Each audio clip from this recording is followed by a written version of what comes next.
एक बात और है, सुदामा जी निर्धन क्यों? कभी परिस्थिति ऐसी हो तो मैं उन्हें खाऊंगा। चोरों को लगा कि इसमें कोई सोना इत्यादि पैसा इत्यादि है तो लेकर के भाग गए। बुढ़िया को ध्यान में जैसे आया कि मेरी पोटली को लेकर के चोर भाग गए, बुढ़िया को क्रोध आ गया। बुढ़िया ने कहा मैं श्राप देती हूँ, जो भी इन चनाओं को खाएगा वो निर्धन गरीब हो जाएगा। चोरों ने बुढ़िया की बात को सुना और उस चना की भरी पोटली को सांदीपनी पाठशाला के द्वार के आगे फेंक करके चले गए। सुबह सुबह सांदीपनी जी की अर्धांगिनी द्वार को झाड़ रही है, झाड़ू लगा रही है। चावल की चना की वो पोटली पाई है, जैसे ही देखा संभाल करके रख ली। पोटली को संभाल करके रखा इसलिए कभी कोई बच्चा कहीं जाए तो उसको खाने के लिए दे देगी। वो नहीं जानती थी कि ये श्रापित चने हैं। सुदामा ने पाठ याद करके नहीं सुनाया। कृष्ण कहते हैं मैं भी पाठ याद करके नहीं सुनाऊंगा, मुझे याद है पर गुरुजी को नहीं बताऊंगा, क्योंकि मैं लकड़ियां काटने के लिए सुदामा के साथ जाऊंगा। अकेले ये जाएगा तो अच्छा नहीं है। कृष्ण ने भी पाठ याद करके नहीं सुनाया। दोनों को आज लकड़ियां काटने के लिए वन में जाना है।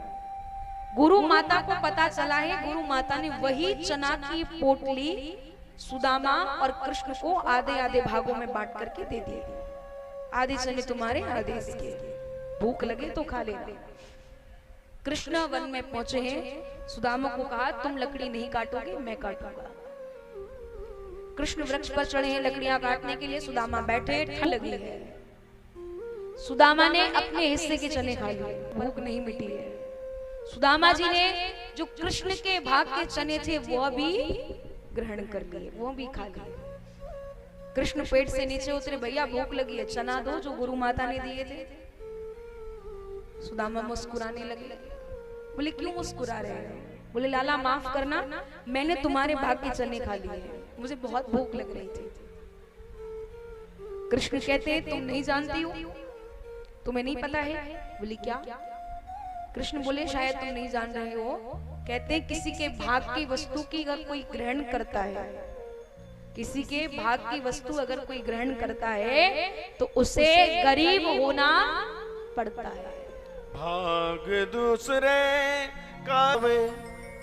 इसका मतलब सत्संग एक और बताते हैं, सुदामा जानते थे अगर कृष्ण उन चनाओं को खाएंगे, क्योंकि वो श्रापित चने हैं, कहा था ना कि जो इन चनाओं को खाएगा वो गरीब हो जाएगा। सुदामा जानते थे, इसलिए